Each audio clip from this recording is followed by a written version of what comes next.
বানাবো। শুকনো লঙ্কা, তেজপাতা, গোটা গরম মশলা, ওই পাতাগুলো। এখন বাজে হচ্ছে তোমার 1:30। তোমাদের দিদিভাই হচ্ছে মাংস রান্না করছে। দেখো ঘি দিয়ে পেঁয়াজ ভাজছে, মাংস ম্যাগনেট করে রেখেছে। ম্যাগনেট বলতে দুটো শুকনো লঙ্কা, কাঁচা লঙ্কা, টমেটো, পেঁয়াজ, আদা, রসুন, জিরে দিয়ে ম্যাগনেট করে রেখেছি। বুঝতেই পারছো তোমাদের দাদা ভাইয়ের বার্থডে, তো একটু দেরি হয়ে গেল, কারণ আমি ভেবেছিলাম তো অন্যরকমভাবে সারপ্রাইজ দেবো, সারপ্রাইজটা ভঙ্গ করে দিয়েছে। যাই হোক আমার ছেলে, তো হলো না। এবার এসে সব কিছু করে ধরো তোমার দাদার কেক নিয়ে এসেছিলাম, বা এটা করলাম, করে তারপর লাইভ করলাম। লাইভ করার পরে ধরো লাইভ করেছি কটা অবধি আমরা, 12:15 অবধি। তারপরে এও ফোন করছিল, ওদের সঙ্গে গেজেতে একটু দেরি হয়ে গেলো। ম্যাগনেটটাও করেছিলাম, তাই ম্যাগনেটটা একটু করলে তো একটু রাখতে হয় কিছুক্ষণ, তাই জন্য ফোন করছি। আর আমরা তো একটু জেগেই থাকি, তো আজকে না হয় একটু জেগেই থাকলাম। তো দেখতে থাকো কেমন করি। আর অন্যদিন আর একটা নতুন রেসিপি আসবে, সেটা তোমরা দেখতে পাবে। আজকে একটু হয়তো সিম্পলি করছি, সেই দিনটা পুরোপুরি দিয়ে দেবো এই ভিডিওটা। তো চলো দেখতে থাকো। দেখো টমেটোটা দিয়ে দিলাম, পেঁয়াজটা লাল লাল হয়েছে। টমেটোটা কিন্তু বেশি ভাজবো না। এইটা একটা হয় যেমন শীতকালে ছোটো ছোটো পেঁয়াজ পাওয়া যায় না, ছোটো ছোটো পেঁয়াজের, গোটা পেঁয়াজের আমি দেখাবো অবশ্য, এখন বলাটা বেকার হবে।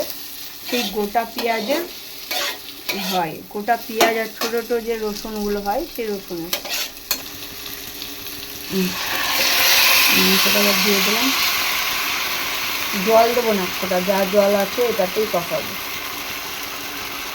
জল পড়বে না। আর এক ফোঁটা যা আছে এটাতেই কষাবো, জল আর এক ফোঁটাও পড়বে না। আর এটা আলু ফলে না, শুধু মাংস হয় না, এমনি হবে।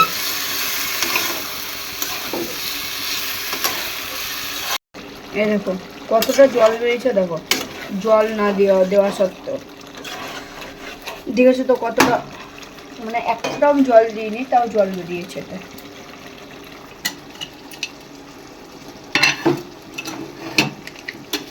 দিয়ে বেড়াবো, সারাদিন আমি ভিডিও করবো। চলো তো ভিডিও করবো, অন্য ভিডিও দেখবো।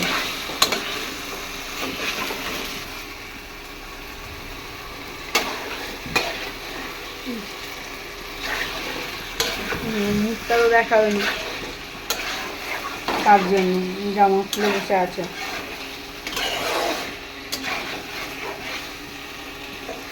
রাত্রি 2টোর সময় এখনো মাংস কষা চলছে, বুঝতে পারছো?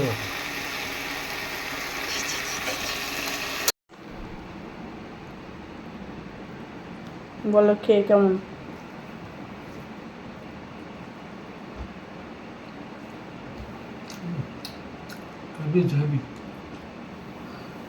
ঝোল হয়নি কিন্তু। রাত্রির 2টোর সময় খাচ্ছি ভাত, কিন্তু রান্নাটা হেভি সুন্দর করেছে, দারুণ সুন্দর। চিকেন রান্নাটা হেভি হয়েছিল, হেভি ফাটাফাটি।